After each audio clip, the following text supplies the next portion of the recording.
Hello friend, સ્વાગત છે તમારું મારી ગુજરાતી રસોઈ ટિપ્સ ચેનલમાં। તો આજે આપણે બનાવીશું કાઠિયાવાડી સ્ટાઇલ બાજરાના લોટનો ભરેલો રોટલો બનાવતા પહેલા જો તમે મારી ચેનલ ઉપર નવા છો તો આ જ રીતની નવી રેસીપી મેળવવા માટે મારી ચેનલને સૌથી પહેલા સબસ્ક્રાઇબ કરી રાખજો। તો ચાલો આપણે બાજરાનો ભરેલો રોટલો બનાવવાનું શરૂ કરીએ। તો સૌથી પહેલા મેં અહીંયા બાજરાના લોટને ચાળીને રાખી લીધેલો છે। તો હવે આપણે લોટને સાઈડ પર રાખી લઈશું અને રોટલાની અંદર ભરવાનો મસાલો બનાવી લઈશું।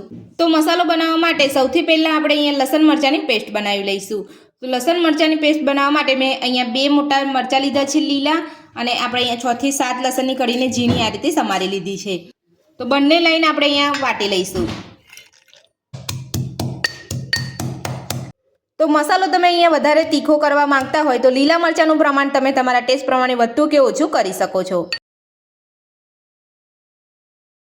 તો લસણ મરચાં આપણે અહીંયા વાટી લીધા છે। તો ગેસ ઉપર આપણે અહીંયા એક પેન મૂક્યું છે। પેનની અંદર આપણે અહીંયા 2 ચમચી જેટલું તેલ ઉમેરીશું। તો તેલનું પ્રમાણ આપણે અહીંયા વધારે નથી રાખવાનું, તેલને આપણે ગરમ થવા દઈશું। તો તેલ આપણું અહીંયા ગરમ થઈ ગયું છે। તો હવે આપણે એમાં 1 નાની ચમચી જેટલું જીરું ઉમેરીશું, સાથે જ આપણે 2 ચપટી જેટલી હિંગ ઉમેરીશું, લસણ મરચાંની પેસ્ટ ઉમેરીશું,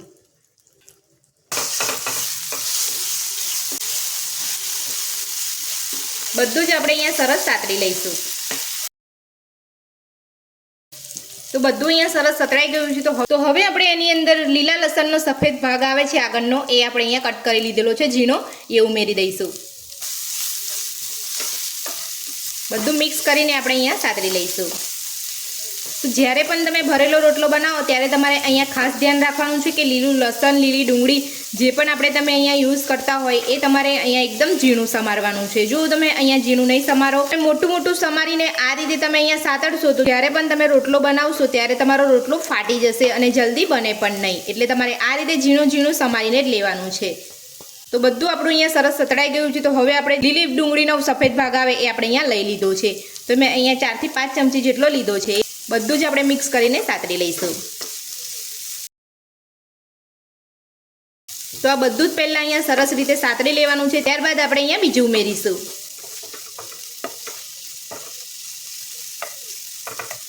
તો બધું જ આપણે અહીંયા સરસ સતરાઈ ગયું છે। તો હવે આપણે એની અંદર લીલા લસણનો લીલો ભાગ ઉમેરી દઈશું। તો લીલા લસણનો લીલો ભાગ હોય એ આપણે અહીંયા 1 વાટકી જેટલો ઉમેર્યો છે। લીલા લસણનો લીલો ભાગનું પ્રમાણ તમે અહીંયા ઓછું રાખવા માંગતા હોય તો તમે અહીંયા ઓછું રાખી શકો છો।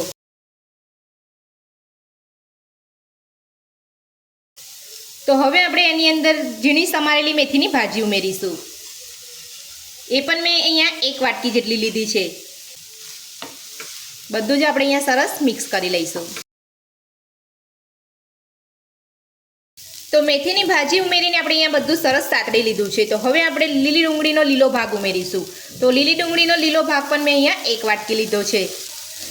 બધું જ આપણે મિક્સ કરી અને સાતરી લઈશું। તો તમારે લીલી ડુંગળીનો જે લીલો ભાગ આવે છે એ તમારે અહીંયા પછી જ ઉમેરવાનો છે, એ જલ્દી અહીંયા કૂક થઈ જતો હોય છે, એટલે આપણે એને છેલ્લા ઉમેરવાનો। તો બધું જ અહીંયા સરસ સતરાઈ ગયું છે। તો હવે આપણે તેની અંદર સ્વાદ પ્રમાણે મીઠું ઉમેરીશું, સાથે જ આપણે નાની અડધી ચમચી જેટલો હળદર પાવડર ઉમેરીશું, 1 ચમચી ધાણા જીરું પાવડર ઉમેરીશું, અડધી ચમચી ગરમ મસાલો ઉમેરીશું। તો ગરમ મસાલો ઉમેર્યા પછી હવે આપણે 1 વાટકી જેટલા ઝીણા સમારેલા લીલા ધાણા ઉમેરીશું। લીલા ધાણા ઉમેરીને આપણે બધું સરસ રીતે મિક્સ કરી લઈશું। તો બધું જ આપણું અહીંયા સતડાઈને તૈયાર છે અને બાજરાના રોટલામાં ભરવાનો આપણે મસાલો બનીને તૈયાર છે। તો હવે આપણે મસાલાને ઠંડો થવા દઈશું અને એક બાજુ આપણે બાજરાનો રોટલો બનાવી લઈશું। તો લોટ આપણો અહીંયા ચાળીને તૈયાર રાખેલો છે। તો હવે આપણે તેની અંદર થોડું મીઠું ઉમેરીશું। જો તમારે આ લોટની અંદર તમે મીઠું ઉમેરવા ના માગતા હોય તો તમે સ્કીપ પણ કરી શકો છો। તો હવે આપણે એની અંદર થોડું પાણી ઉમેરતા જઈ અને સરસ આપણે અહીંયા લોટ મસળી લઈશું। તો જ્યારે પણ તમે રોટલો બનાવો ત્યારે તમારે અહીંયા લોટને સરસ રીતે મસળવાનો છે। તો તમે જેમ અહીંયા લોટને મસળશો ને તેમ તમારો લોટ અહીંયા એકદમ સરસ ચીકણો થશે, અને ચીકણો થશે ને તો તમે એકદમ સરસ રીતે અહીંયા રોટલો આસાનીથી બનાવી શકશો। તો આ રીતે તમારે અહીંયા થોડું પાણી ઉમેરતા જઈ અને બધું સરસ મિક્સ કરી લેવાનું છે। ત્યારબાદ તમારે અહીંયા લોટને મસળવાનો છે। જેટલું આપણે અહીંયા લોટને મસળીશું ને એટલી લોટમાં ચીકાશ પકડાશે, અને ચીકાશ પકડાશે તો આપણે અહીંયા સરસ રીતે આપણે અહીંયા રોટલો બનાવી શકીશું। તો આ રીતે તમારે હથેળીની મદદથી તમારે લોટને મસળવાનો છે। તમારે જેટલી જરૂર પડે એટલું જ પાણી તમારે અહીંયા વાપરવાનું છે, વધારે પાણી તમારે અહીંયા નથી લેવાનું. જો તમારો અહીંયા લોટ ઢીલો થઈ જશે વધારે પડતો તો તમારો રોટલો બરાબર બને નહીં અને વારંવાર તૂટી જશે. તો આ રીતે તમારે અહીંયા 5 થી 7 મિનિટ જેટલું લોટને મસળવાનો છે. તો લોટને આપણે અહીંયા સરસ રીતે મસળી લીધો છે. તો હવે આપણે એની અંદરથી 2 ભાગ કરી લઈશું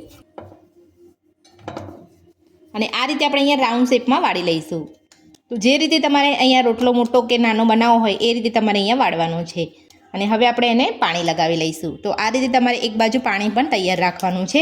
તો પાણી લગાવીને તમારે આ રીતે રાઉન્ડ શેપમાં વાળી લેવાનું છે અને પછી તમારે આ રીતે બંને હથેળીની મદદથી તમારે દબાવી દેવાનું છે અને કિનારીઓ પર પણ તમારે અહીંયા પાણી લગાવી લેવાનું છે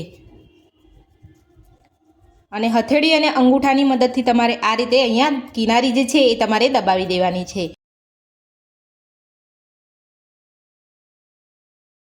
અને આ રીતે તમારે રોટલાને અહીંયા થોડો મોટો કરી લેવાનો છે. તો હવે આપણે એની અંદર ખાડો કરી દઈશું. તો તમે જોઈ શકો છો અહીંયા મેં થોડો રોટલો મોટો બનાવી અને અહીંયા ખાડો કરી લીધો છે. તો હવે આપણે જે રોટલામાં ભરવાનો મસાલો બનાવ્યો હતો એ ભરી લઈશું. જે રીતે તમે અહીંયા મસાલો ભરવા માંગતા હોય વધારે કે ઓછો એ રીતે તમારે અહીંયા મસાલો ભરી લેવાનો છે. તો તમે જોઈ શકો છો મેં અહીંયા 2 થી 3 ચમચી જેટલો મસાલો ભર્યો છે. તો મસાલાને આપણે હાથેથી આ રીતે દબાવી દઈશું. તો આ રીતે આપણે અહીંયા હાથેથી દબાવી દઈશું ને તો મસાલો વધારે પડતો અહીંયા બહાર નહીં નીકળે. આપણે બધી જ કિનારીઓને આ રીતે દબાવીને ભેગો કરી લઈશું. તમે જોઈ શકો છો એકદમ આસાનીથી મેં અહીંયા ઉપરથી મસાલાને કવર કરી લીધો છે. તો હવે આપણે અહીંયા આ રીતે આપણે રાઉન્ડ શેપમાં કરી લઈશું.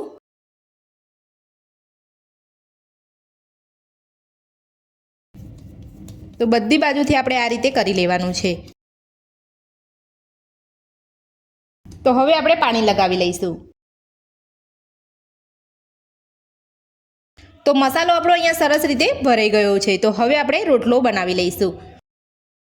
તો આ રીતે તમારે થોડું થોડું પાણી લગાવી અને પછી રોટલાને ટીપવાનો છે. તમારે એકદમ હળવા હાથે ટીપવાનું છે. તમારે અહીંયા વધારે ઉતાવળ નથી કરવાની. તો આ રીતે તમે રોટલાને ટીપતા પહેલાં તમારે અહીંયા આ રીતે મસાલો ભરીને જ્યારે તમે રોટલો ટીપવાની શરૂઆત કરો ત્યારે તમારે અહીંયા ગેસ ચાલુ કરી લેવાનો છે. તો મેં ગેસ અહીંયા ચાલુ કરી લીધો છે. તો આપણે અહીંયા રોટલો ટીપીશું ત્યાં સુધી આપણો તવો અહીંયા સરસ ગરમ થઈ જશે.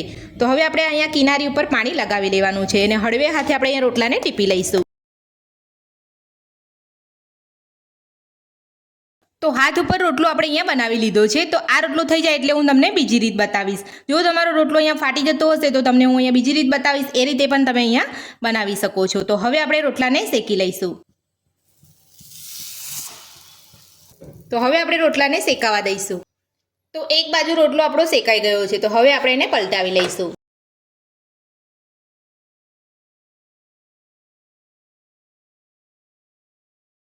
તો બીજી બાજુ પણ આપણે અહીંયા પલટાવી લીધો છે. તો હવે આપણે રોટલાને શેકાવા દઈશું. તો તમે જોઈ શકો છો અહીંયા રોટલો આપણો અહીંયા બીજી બાજુ પણ શેકાઈ રહ્યો છે. તો આ રીતે આપણે રોટલાને બંને બાજુ સરસ રીતે શેકી લેવાનું છે. તો બીજી બાજુ આપણે રોટલાને ચેક કરી લઈશું. તો તમે જોઈ શકો છો અહીંયા સરસ આપણો રોટલો શેકાઈ ગયો છે. તો હવે આપણે એને પલટાવી લઈશું. તો હવે આપણે બીજી બાજુ ચેક કરી લઈશું. તો તમે જોઈ શકો છો બીજી બાજુ પણ રોટલો આપણો અહીંયા સરસ શેકાઈ ગયો છે. તો હવે આપણે બીજી રીતે બીજો રોટલો બનાવી લઈશું. તો હવે આપણે ભરેલો રોટલો બીજી રીતે બનાવીશું. તો એ જ રીતે આપણે અહીંયા લોટ લઈ લીધો છે હાથ ઉપર અને આ રીતે રાઉન્ડ શેપમાં કરી લેવાનો છે અને થોડો પાણીવાળો હાથ કરી દેવાનો છે. અને જે રીતે આપણે અહીંયા ખાડો કરીને ભર્યો હતો એ રીતે જ આપણે અહીંયા ભરી લઈશું. તો આ રીતે કિનારી ઉપર પાણી લગાવી અને આ રીતે હાથ ફેરવી લેવાનો છે. તો કિનારી આપણી જે ફાટતી હશે એ જલ્દી ફાટે પણ નહીં. અને હથેળીની મદદથી આપણે અહીંયા કિનારી ટીપી લેવાની છે. અને આ રીતે અંગૂઠા અને હથેળીની મદદથી તમારે અહીંયા કિનારીને દબાવી લેવાની છે.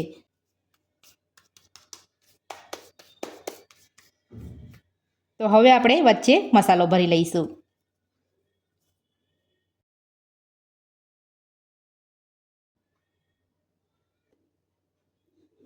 તો આપણે મસાલો અહીંયા ભરી લીધો છે. તો આ રીતે અહીંયા દબાવી લઈશું અને બધી જ કિનારી બાજુથી આપણે આ રીતે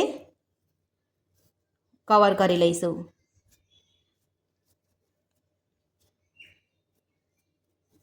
અને હાથની મદદથી ફરી આપણે અહીંયા રાઉન્ડ શેપમાં વાળી લઈશું અને પાણીવાળો હાથ સેજ કરી લઈશું.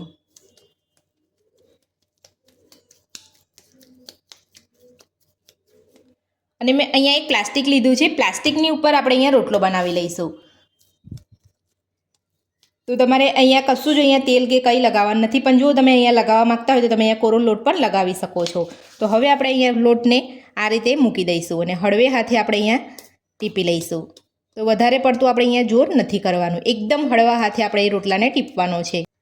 અને તમને એવું લાગતું હોય કે થોડું ફાટે છે તો તમારે થોડું પાણી લગાવી લેવાનું છે, અને વધારે ફાટતો હોય તો તમારે બીજો લોટ લઈ અને તમારે અહીંયા કવર કરી લેવાનું છે.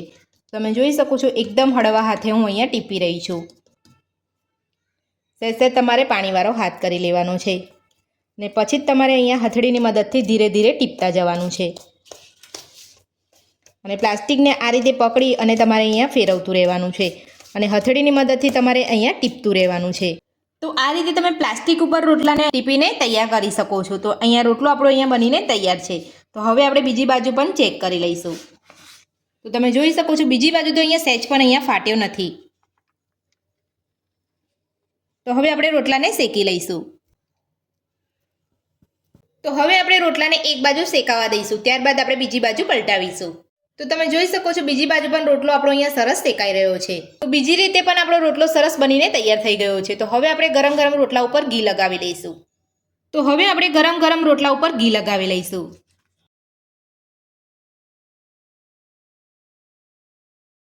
તો તમે જોઈ શકો છો આપણા બંને રોટલા એકદમ સરસ રીતે બનીને તૈયાર થઈ ગયા છે.